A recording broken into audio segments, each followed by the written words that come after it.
ہماری رمضان ٹرانسمیشن میں کچھ ایسی چیزیں ہیں کہ جو آپ کہہ سکتے ہیں کہ آپ کے لیے سرپرائز ہیں، بالکل مختلف۔ ہر انسان یہی کہتا ہے کہ ہم کچھ مختلف کر رہے ہیں، ہر انسان یہی کہتا ہے کہ ہمارے جیسا کوئی نہیں کر رہا، لیکن ہم یہ آپ کو 100% یقین کے ساتھ کہہ سکتے ہیں کہ اس بار جو ہماری رمضان ٹرانسمیشن ہے وہ واقعی بالکل ڈیفرنٹ ہے، چاہے آپ کانٹینٹ کے حساب سے دیکھیں چاہے کسی اور حساب سے۔ تو ہمارا آپ سے یہ وعدہ ہے کہ اس سال کی ٹرانسمیشن ہماری انشاءاللہ تعالی بہت ہی کامیاب جائے گی، لیکن اس کے لیے ہمیں آپ کے ساتھ کی ضرورت ہے، کیونکہ اگر آپ لوگوں کا ساتھ ہمارے ساتھ نہیں ہوگا تو ہم آگے نہیں بڑھ سکتے۔ تو اس بار ہم عہد کریں گے کہ ہم ساتھ رہیں گے پورا رمضان، اور جتنے بھی لوگ پاکستان میں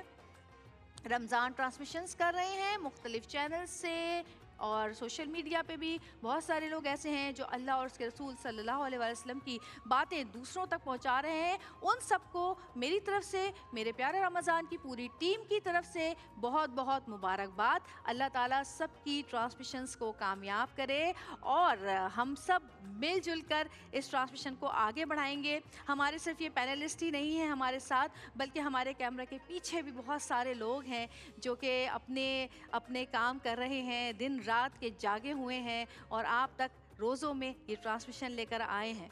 رمضان ہمیشہ کی طرح اپنی خوشیاں، محبتیں، برکتیں، رحمتیں، عنایتیں لے کر ہم پر آیا ہے، اور ہم یہی دعا کریں گے کہ یہ رمضان بھی ہم محبتوں اور بھائی چارے کے ساتھ اپنی عبادات کو، اپنی جتنی بھی مشکلات ہیں ان کو، اپنی توبہ کو، اپنی مغفرت کو اتنے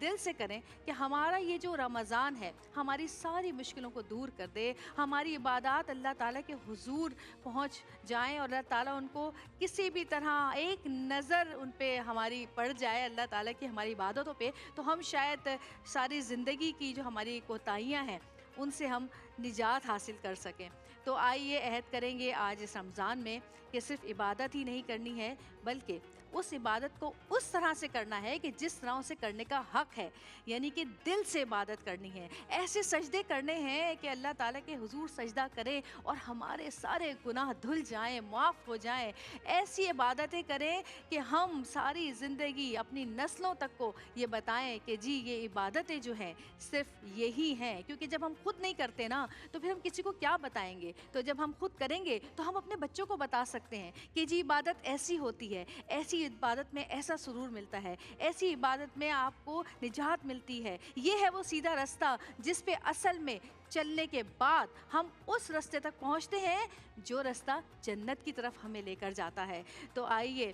آج ہم سب مل کر جتنے بھی یہاں پر لوگ ہیں، پینلسٹ ہیں، ایک دوسرے سے وعدہ کرتے ہیں کہ پیارا رمضان میں پیاری پیاری عبادتیں کریں گے، ایک دوسرے کا خیال رکھیں گے، غریبوں کی مدد کریں گے، اور جو کوتاہیاں پچھلے رمضان ہم نے کی ہیں اس بار ہم وہ کوتاہیاں بالکل بھی نہیں کریں گے، کیونکہ ہر بار ہمارے پچھتاوے ہی رہ جاتے ہیں کہ کاش تھوڑی سی اور عبادت کر لی جاتی، کاش تھوڑا سا اور جاگ لیا جاتا، کچھ اور نوافل پڑھ لیے جاتے، کچھ اور اللہ تعالیٰ کو منا لیا جاتا، اللہ کے حضور گڑ گڑا لیا جاتا۔ تو اس بار انشاءاللہ تعالیٰ، اور ہاں سب سے بڑی بات یہ کہ بالکل خاموش نہ بیٹھیں گھر میں، درود پاک پڑھتے رہیے۔ میں آپ کو اس لیے یقین دلا رہی ہوں کہ درود پاک میں نے اپنی زندگی میں اپنایا اور مجھے پتہ چلا کہ درود پاک کی جو طاقت ہے وہ ایسی طاقت ہے کہ مشکل سے مشکل ترین لمحات، مشکل سے مشکل ترین وقت میں آپ بہت ہی آسانی سے نکل جاتے ہیں، چاہے بیماری ہو، چاہے رزق کی پریشانی ہو، چاہے بے چینی ہو، چاہے دکھ ہو، کچھ بھی ہو، ہر چیز میں درود شریف ہمارے ساتھ ایسے رہتا ہے جیسے بس نبی پاک صلی اللہ علیہ وآلہ وسلم کہ ہم سوچتے ہیں تو سایہ ہم سوچتے ہیں کہ کاش ہمارے ساتھ ایسے چلے، بالکل اسی طرح۔ تو ہماری یہی دعا ہے کہ اللہ پاک اس سال ہم سب کو ایک ساتھ رکھے، بہت ہی پیارا رمضان ہم ساتھ گزاریں، صرف ہم عبادتیں ہی نہ کریں بلکہ ایک دوسرے کا خیال بھی رکھیں۔ اور اسی دعا اور اسی وعدے کے ساتھ ایک چھوٹی سی بریک پر ہم جائیں گے، اور بریک سے واپس آئیں گے تو ہم اپنے جتنے بھی یہاں پہ ہمارے معزز پینلسٹ یہاں پر موجود ہیں ان سے بات کریں گے اور آپ کو بتائیں گے کہ یہ رمضان ہم نے کیا کیا نئی چیزیں آپ کے لیے تیار کی ہیں، اور یہ رمضان کیسے دوسرے رمضان ٹرانسمیشن سے مختلف ہوگا۔ تو ضرور دیکھیے گا ایکسپریس انٹرٹینمنٹ پر ہمارے ساتھ